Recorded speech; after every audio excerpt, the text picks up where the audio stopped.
Anchor பற்றி பார்ப்போமா. நிறைய பேருக்கு ஆங்கரை எப்படி மேனேஜ் பண்ணுறதுன்னு தெரியாது, ஆங்கரை எப்படி கண்ட்ரோல் பண்ணுறதுன்னு தெரியாது, ரொம்ப கோவம் வரும், பட் என்ன பண்ணுறதுன்னு தெரியாது.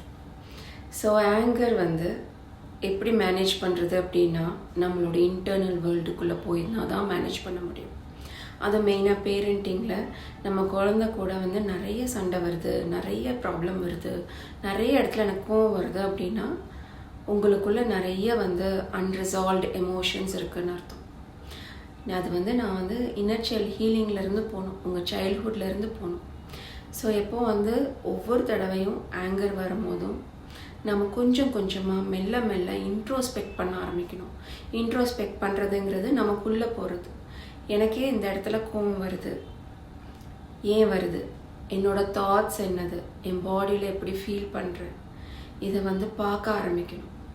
அதை பார்க்கும் போது கிளாரிட்டி வர ஆரம்பிக்கும். இதனால தான் எனக்கு கோவம் வருது. ஸோ நம்ம குழந்தை மேலே ப்ளேம் போடுறது ரொம்ப ஈஸி தான். ஆனால் குழந்தை மேலே ப்ளேமை போட்டோம் அப்படின்னா நம்ம ஹீல் ஆக மாட்டோம், நம்ம அதே பேட்டர்னில் தான் உட்காந்துருப்போம். ஏன்னா அது திருப்பி குழந்தை நிறைய கில்ட் எடுத்துக்கும் நம்ம குழந்தை மேலே ப்ளேம் பண்ணிக்கிட்டே இருக்கும் போது.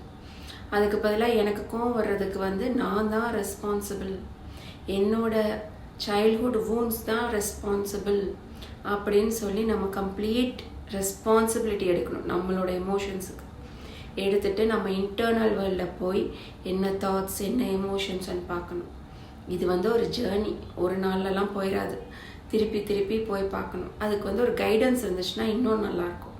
ஸோ எங்களோட கோர்ஸில் நாங்கள் மெயினாக இதாக சொல்லி கொடுப்போம். எப்போல்லாம் ட்ரிகர் வருதோ அதெல்லாம் ஜேர்னல் பண்ணுங்கள். ஸோ நானும் என்னோடய ஃப்ரெண்டும் நாங்கள் 2 பேரும் கோச்சஸ், நாங்கள் இருந்து ஹேண்ட் ஹோல்டிங் பண்ணுவோம். ஏன்னா இந்த கோவமான டைமில் உங்களுக்கு செல்ஃப் லவ் இருக்காது.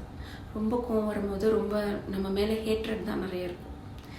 அந்த டைமில் உங்களுக்கு லவ் வேணும், கொடுக்கணும், அக்செப்டன்ஸ் இருக்கணும், இட்ஸ் ஓகே சொல்லணும். அதுக்கப்புறம் தான் அதை ஹீல் பண்ணுறதுக்கு என்னதுன்னு பார்க்கணும். So it's a journey, step by step journey. Daily கொஞ்சம் கொஞ்சம் ஸ்டெப்ஸ் எடுக்கணும். பட் இதை கண்டிப்பாக ஹீல் பண்ணலாம், அதை மட்டும் தெரிஞ்சுக்கோங்க. ஓகேவா?